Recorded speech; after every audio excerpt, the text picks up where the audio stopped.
You ask Tiger to solve. This deals with linear equations with one unknown. The final result is n equals -26/3. Let's solve it step by step. Simplify the expression. Simplify the arithmetic.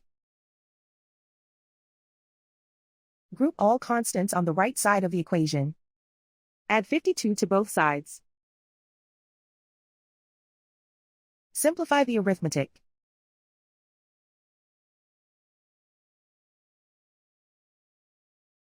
Isolate the k. Divide both sides by -6. Cancel out the negatives.